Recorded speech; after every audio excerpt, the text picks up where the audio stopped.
One of the main objectives behind the new regulations for 2022 was to improve overtaking by allowing cars to be able to follow each other closely.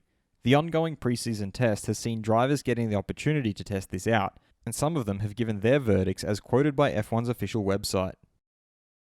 I'm your host Dillon Shelley, and first up on Formula World, can the 2022 cars really follow each other closely? Reigning world champion Max Verstappen began with a positive assessment. I have been following a few cars. It seems a little bit easier to stay behind. At least you don't have these weird corners where you suddenly have understeer or a massive oversteer. I don't expect it to be fully gone where you can follow right behind the rear diffuser, at least not at the speeds we are still doing in F1, but it all seems a bit more under control.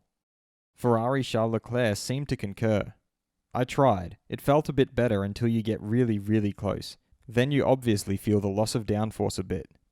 His teammate Carlos Sainz was seen deliberately trailing multiple cars. He revealed his thoughts next to sum up. We did that on purpose, obviously, and I can tell you I already felt some differences. It's pretty obvious already, and I'm relatively positive about it. Fast feed. For Mercedes Lewis Hamilton, it's been an interesting few days. It's not been the easiest or smoothest running. We have had some obstacles to overcome. You never know on the first week. We have no idea where we are. His teammate George Russell added that lap time wise, I don't think it's representative at all. Even though we are top of the timesheets, I wouldn't read too much into it. We have some improvements to make as we're not fully happy with the balance of the car and the limitations we have currently. For Red Bull's Max Verstappen, everything worked well in the running they got and the car felt good. I don't pay attention to the lap times just yet. I will look into that when we get into Q3 in Bahrain. McLaren's Daniel Ricciardo stated, I think I speak for all the drivers. In testing, you just really don't know what everyone is doing. In any case, Red Bull and Mercedes haven't shown anything yet, so we'll see what happens when that opens more. For now, the focus is mainly on ourselves. We have driven a lot of laps, the reliability is good and I feel comfortable in the car. Williams driver Alex Albon confessed that there is the inevitable rustiness, the year out, the lack of driving quick machines.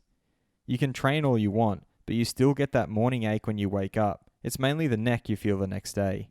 In terms of driving, it's there, but actually it's more learning the car, learning the new team. It's a completely different driving style to what I'm used to, but I'm trying to learn that.